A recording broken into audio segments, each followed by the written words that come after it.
Hello guys, आपका मेरे channel smart study में स्वागत है। आज हम डायरेक्टेड ऑफ एजुकेशन की तरफ से दी जाने वाली वर्कशीट नंबर 26 करेंगे, जो कि क्लास 8 की है और सब्जेक्ट है साइंस। ये वर्कशीट 26 अक्टूबर 2021 की है। तो आइए शुरू करते हैं आज की worksheet. Light. Today we will learn about the law of reflection and light and images form by a plane mirror. आज हम रिफ्लेक्शंस के जो लॉज हैं उनके बारे में पढ़ेंगे। तो देखो, फर्स्ट लॉ क्या कहता है, law of reflection. First law क्या कहता है, during reflection of light the angle of incidence is always equal to angle of reflection.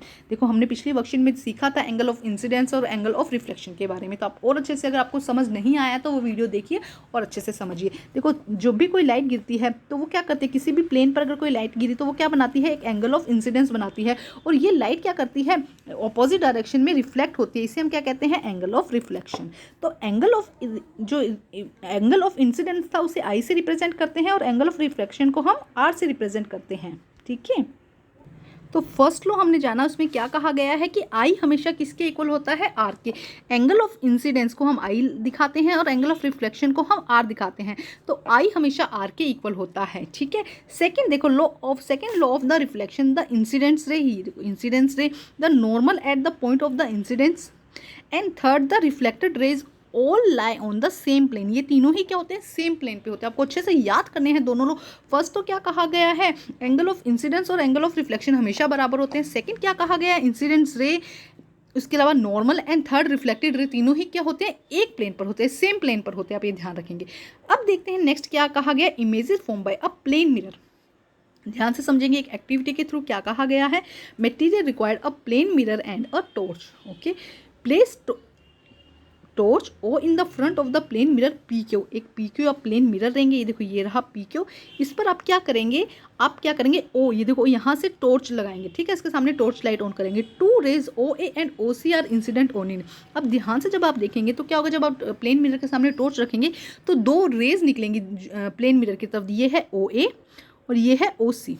ठीक है, अब जहाँ पे भी ये लाइन प्लेन मिरर पर क्या होती है, गिरती है या जहाँ फॉल होती है, वहाँ से हम क्या करेंगे, नॉर्मल को हम खींचेंगे। वहाँ पे ध्यान देखेंगे, वहाँ पे हम क्या करेंगे, नॉर्मल को खींचेंगे। देखो यहाँ पे हमने क्या किया, इस नॉर्मल को खींच दिया। ठीक है, now draw normal at the surface of the mirror P Q at the point A and C. A और सी पर हमने क्या बना दिया, नॉर्मल बना दिया।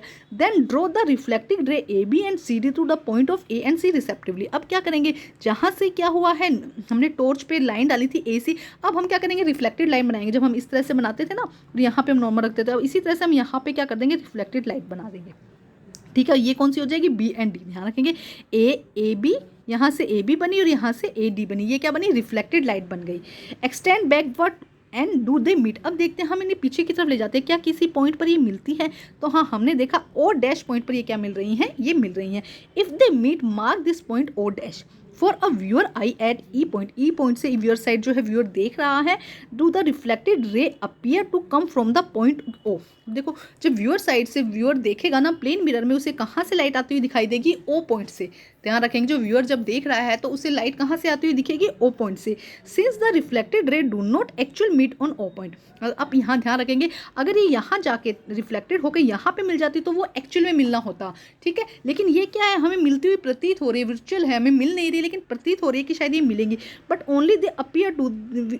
So we can say that it is virtual image at the point of O is formed by O dash। तो देखो, एक्चुअल में ये O पर है, लेकिन हमें कहाँ पे मिलती हुई प्रतीत हो रही है, कहाँ पे लग रहा है, O डैश पर। तो इसे हम क्या कहेंगे, वर्चुअल इमेज। इसे क्या कहा जाएगा, वर्चुअल इमेज।